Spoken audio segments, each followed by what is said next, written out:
একটা মানুষ যার গ্যারেজে ছিল দামি গাড়ি, হাতে ছিল বিলাসবহুল ঘড়ি, আর জীবনে ছিল অর্থ, সম্মান আর স্বপ্নের সব রং।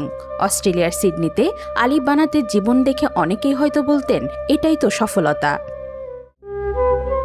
কিন্তু 2015 সালের একটি মেডিকেল রিপোর্ট কয়েক সেকেন্ডে বদলে দিল তার পুরো পৃথিবী। চিকিৎসকরা জানালেন তার শরীরে ধরা পড়েছে চতুর্থ পর্যায়ের ক্যান্সার, হয়তো হাতে আছে মাত্র 7 মাস।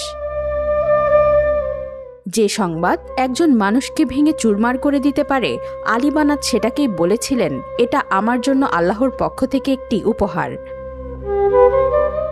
ক্যান্সারকে কেউ উপহার বলে? হ্যাঁ, কারণ মৃত্যুর এত কাছে এসে তিনি প্রথমবার বুঝেছিলেন যে সম্পদ জমাতে সারা জীবন ছুটেছেন, আর একটি সম্পদও তার সঙ্গে যাবে না। দামি গাড়ি, ব্র্যান্ডের পোশাক, হাতের বিলাসবহুল ঘড়ি, ব্যাংকে জমা থাকা অর্থ, সবকিছুই হঠাৎ অর্থহীন মনে হতে শুরু করল তার। আর সেই উপলব্ধি বদলে দিল একজন ধনী ব্যবসায়ীকে, হয়ে উঠলেন একজন মানবসেবক। আলী নিজের ব্যবসা, বিলাসী জীবন আর ব্যক্তিগত সম্পদের বড় অংশ ছেড়ে দিলেন অভাবী মানুষের জন্য। এক সাক্ষাৎকারে তিনি বলেছিলেন নিজের গাড়ি, ঘড়ি, এমনকি পোশাক পর্যন্ত তিনি বিদেশে নিয়ে গিয়ে দরিদ্র মানুষের মধ্যে বিতরণ করেছেন। কারণ তখন তার কাছে সবচেয়ে দামি জিনিস ছিল না কোনো গাড়ি বা ঘড়ি, বরং ছিল একটি হাসি, একটি দোয়া আর একটি মানুষের জীবন বদলে দেওয়ার সুযোগ। এই নতুন জীবন দর্শন থেকেই জন্ম নেয় মুসলিমস অ্যারাউন্ড দ্য ওয়ার্ল্ড, যা আজ MTW প্রজেক্ট নামে পরিচিত। আফ্রিকার প্রত্যন্ত অঞ্চলে শুরু হয় বিশুদ্ধ পানির কূপ নির্মাণ, গড়ে ওঠে বিদ্যালয়, এতিমখানা, মসজিদ, আর অসহায় মানুষের জন্য নানা মানবিক উদ্যোগ। একজন মানুষের পরিবর্তিত হৃদয় হাজারো মানুষের জীবনে আশার আলো হয়ে ওঠে।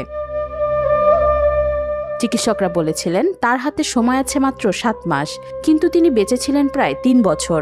আর সেই অতিরিক্ত সময়টুকু তিনি নিজের জীবন বাড়ানোর জন্য নয়, অন্য মানুষের জীবন বদলে দেওয়ার জন্য ব্যয় করেছিলেন।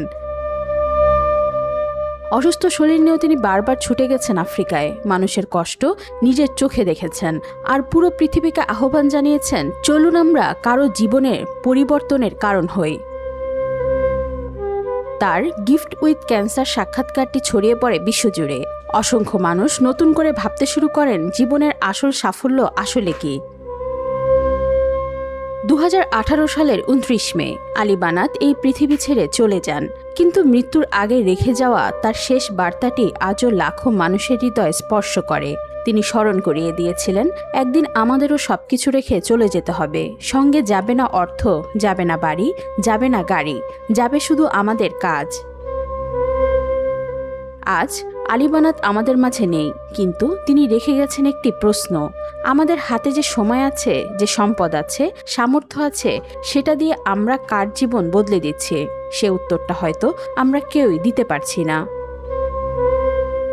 ওয়াহিদা পারভিন, আজকাল।